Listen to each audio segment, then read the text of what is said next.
ഇനിയിപ്പം കെ മുരളീധരൻ മന്ത്രിയാവണം, സ്വാഭാവികമായിട്ടും അങ്ങ് മന്ത്രിസഭയിൽ ഉണ്ടാകുമെന്നുള്ള ഉറപ്പാണ്. മാത്രമല്ല ഇപ്പോൾ പേരുകൾ വന്നതിലും അങ്ങയുടെ പേരുണ്ട്. അങ്ങയുടെ പ്രയോറിറ്റി എന്താണ്? അല്ല, പ്രയോറിറ്റി നിയോജകമണ്ഡലത്തിൻ്റെ വികസനം. ഏത് വകുപ്പാണ് ഏറ്റെടുക്കുന്നത് അത് പാർട്ടി ആണ് തീരുമാനം. അങ്ങനെ പാർട്ടി ഒരു കാര്യം ഏൽപ്പിച്ചാൽ അത് ഭംഗിയായിട്ട് ചെയ്യാം. KPCC അധ്യക്ഷന്റെ സ്ഥാനം രാജിവെച്ച് മുടക്കാൻ അന്ന് അങ്ങ് വൈദ്യുതി മന്ത്രിയായിരുന്നു. ആ കുറച്ച് നാളുകൾ കൊണ്ട് തന്നെ അങ്ങ് ആ വകുപ്പിൽ എന്തൊക്കെയോ ചെയ്യാനുള്ള ശ്രമം നടത്തി. പിന്നെ ഇലക്ഷനിലേക്ക് പോവുകയും ചെയ്തു. അങ്ങയുടെ ഒരു ഏത് പോർട്ട്ഫോളിയോ ആയിരിക്കും അങ്ങേക്ക് ഏറ്റവും കൂടുതൽ? അല്ല, അത് പാർട്ടി തീരുമാനിക്കണം, വരുന്ന മുഖ്യമന്ത്രി തീരുമാനിക്കണം. അത് ഇപ്പോൾ അതിനെക്കുറിച്ച് ഇപ്പോൾ പറയാൻ നിവൃത്തിയില്ല. കാരണം ഏത് മന്ത്രിയാക്കുന്ന കാര്യം ഹൈക്കമാൻഡ് തീരുമാനിക്കണം.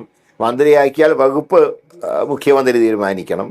അതനുസരിച്ച് തീരുമാനമെടുക്കും. പക്ഷേ കോൺസ്റ്റിറ്റ്യുവൻസിയുടെ ഡെവലപ്മെൻറ്റിൻ്റെ ഒരു രൂപം ഉണ്ടാക്കിയിട്ടുണ്ട്. പക്ഷേ തനിക്ക് ഈ വകുപ്പാകുമ്പോൾ കൂടുതൽ നന്നായി ചെയ്യാൻ പറ്റും എന്ന് തോന്നുന്ന കുറച്ച് വകുപ്പുകൾ ഉണ്ടാവുമല്ലോ.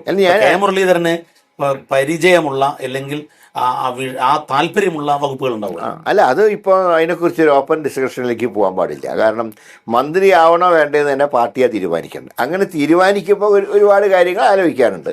അതിനെക്കുറിച്ച് ഇപ്പോൾ ചർച്ച ചെയ്യേണ്ട ആവശ്യമില്ല. അല്ല, അങ്ങ് പറയില്ലേ പാർട്ടിയിൽ? അല്ല, അതിൻ്റെ ആവശ്യമില്ലല്ലോ.